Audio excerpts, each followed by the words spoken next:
So since we're closing in on the 1 year mark since the 1D playtest began, and while yeah, I do actually think that the most recent Unearthed Arcana playtest 6 was by and large a pretty good one and did move the needle in a generally positive direction, with a few big misses like the Ranger and Monk, there are still a few lingering things that have been bothering me, and I'm sure many other people that watch my videos. The issue that I want to discuss is a pretty big one, as it is a fundamental shift in design that the team has been experimenting with since the playtest began, and after nearly a year, I can say that I'm really not a fan of it. What I'm talking about is a new trend toward implementing spells as class features. If you enjoy what I do and would like to support me, a sub to the channel would be so appreciated. I want to give a massive thank you to everyone for helping me grow so much recently. It's getting me so close to my goal of 2,000 subs by the end of July, so thank you. If you spend pretty much any amount of time listening to the designers talk about their stated design goals for 1D&D, it's hard to ignore how much the team discusses the identity of the game. When you're playing a rogue, they want you to feel like you're truly embracing that sneaky, backstabbing, cunning anti-hero that you are. When you play a wizard, they want you to feel like through your extensive studies, you have truly become one with magic, to the point that you can create and adjust spells as fits your needs. When you play a barbarian, they want you to feel like a ferocious fighting savage. And when you play a ranger, I guess they mostly just want you to feel bad, but that's beside the point. I made a whole other video about that.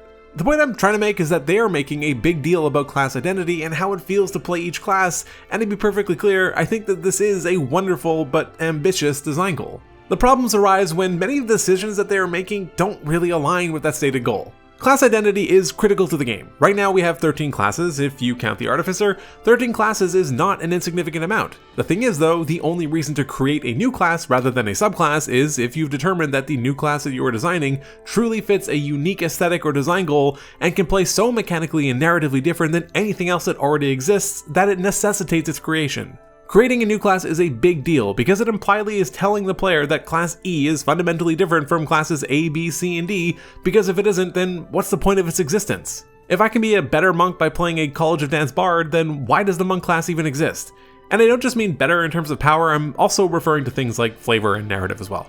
So with that context out of the way, let's just get to the point. Class features that are spells suck. They aren't fun, they aren't interesting, they dilute class identity, and they just kind of make me want to play a different game. So then why? Why? What's wrong? Why do I hate it so much? One of the biggest things for me is that it feels like it absolutely kills class progression. Leveling up is one of the most exciting parts of the game. Taking a look and getting to see all the new stuff that your character can do with their newly amassed power is addictive. But hitting a new level and seeing that all you get is just a spell is just such a deflating experience for me, but let's talk a little bit more about why. Firstly, I will acknowledge that the genuine difference between a spell and a class feature as far as design goes is actually pretty subtle. There are many features that could just be spells, and this is exactly part of the problem. Since the recent trend of turning class features into spells, like basically the entire new sorcerer and wizard class and even the ranger with Conjure Volley and Conjure Barrage, it really begs the question of where exactly to draw the line between the two. A cleric's Blessed Strikes and a druid's Elemental Fury could have very easily just been spells. Paladin's Abjure Foes could have been a spell. Lay on Hands could have even been a spell. These are just a few small examples that jump to mind, but it really emphasizes the point that there is little distinguishing a class feature from a spell apart from how it's positioned to the player. When you give a player a new class feature, they feel stronger. When you give a player a spell instead of a feature, they might have the possibility of being potentially stronger, sometimes. There's a big difference between these two, and the reason is simple. The spell that you're giving the player might not necessarily fit with their style of play and might even conflict with other spells that they've already taken. As a result, the player may rarely or never find justification to use the spell that they were even given. They might not feel like they can devote a spell slot to it, as slot management can get complicated and very competitive at certain level breakpoints. So while in theory you may be opening up options and giving the player an additional choice, it's also entirely plausible that you're just ham-fisting a spell that the player didn't want into their progression, causing the entire level of experience to feel like a complete waste. Now, I want to emphasize that I am very aware that this is not the first time that we are seeing spells being incorporated into class progression. Far from it.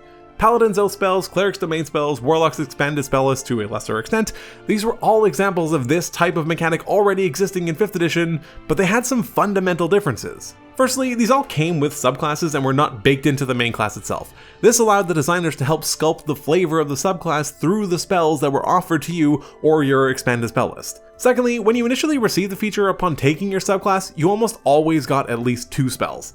There were some exceptions, but for the most part, you would gain access to 2 spells. Thirdly, and probably most critically, these spell features didn't replace any other feature, they were in addition to them. When a Death Domain cleric chose that domain on top of everything else at first level, they still also received the Reaper feat. A Paladin didn't just obtain their oath, but they also got Divine Health and the Channel Divinity options. And not just that, the character would continue to receive additional spells as they progressed through the class, and these were not at the expense of other features either, they just came along for free. So now if you look at the newest version of this trend, it feels much more egregious to me. We're going to use the sorcerer from UA5 as my case study here to really explain what I'm trying to get at. When UA5 was released and we saw Jeremy Crawford and the design team talk at length about the design for sorcerers, and they explained that the decision to make all of the class's features into spells was to really signal that this class is all about magic. Magic is what it does, it's quite literally flowing through a sorcerer's veins. So what better way to complement that flavor than with features that utilize the class's main feature, spellcasting. Now I'll be honest, at first I kind of totally bought this explanation. It felt like it made sense. Yeah, sorcerers are magic. Why shouldn't all of their features just be spells? But the more I thought about it, the more and more ridiculous this explanation sounded to me. Sorcerers are supposed to be so adept and in tune with magic that they are literally supposed to be the living embodiment of magic itself. They even have a spell feature called Sorcery Incarnate. Even though it's terrible, it does exist. So riddle me this then. How come every single other magic and magic adjacent class can perform abilities that are nothing short of magical, like the aforementioned Abjure Foes, and they can do so without expending the primary magical resource, that being a spell slot? But when the class that is the literal living form of magic tries to do the same, they have to consume a slot. On the face of it, everything kinda makes sense when you don't think about it too much, but this design is completely broken from a narrative and flavor and honestly probably even a power perspective. Why would a sorcerer need to consume a spell slot to execute magical phenomena when every other class can do it for free or for some other resource? It makes no sense. Something like Sorcery Incarnate should just be so innate and imbued within the character itself that using a spell slot should be completely unnecessary. I think they need to take the complete opposite approach here than they've done. They need to embrace the sorcerer's magical nature by allowing them to perform abilities that feel like spells, but without having them cost spell slots. That for me would truly help sell the idea that this class is what they're purporting to be, rather than just being another spellcaster in a game that already has so many. Spellcasting is nothing unique in D&D. I'm pretty sure that every class in the game, by virtue of subclasses, has access to at least some form of it, so by doubling down on it by turning class features into spells, we also contribute to the lack of mechanical differentiation between the classes, which only exacerbates the issues that I mentioned earlier. I'm also not unaware of the apparent irony here. I am one of the people that complains about the martial-caster divide and how problematic it can be, and yet here I am seemingly arguing for Wizards of the Coast to make casters even more potent by creating less reliance on spell slots, blah blah blah. Believe me, I hear it. My counterpoint to myself, I guess, is that I am also, and I've mentioned this before, a big proponent of balancing up. By that I mean, generally speaking, not always, I think it's better and creates a more positive environment when weaker things are made better to close gaps rather than making stronger things worse. I don't think that the martial-caster divide should be closed by nerfing spellcasters. I think that martials should just be made better and more competitive across the board. To that extent, I'm even okay with making spellcasters quote-unquote better if it allows them to truly fulfill the design philosophy and not feel like every other caster is just a skinned version of a wizard or something. Even if we step away from primary casters and look at half casters, if we take a look at the new Ranger, a lot of the issues still seem to exist. Outside of the issues with Deft Explorer and Hunter's Mark, which is again just a spell, but at least you get something else, the 9th and 17th level features for the class are just Conjure Barrage and Conjure Volley. That's it.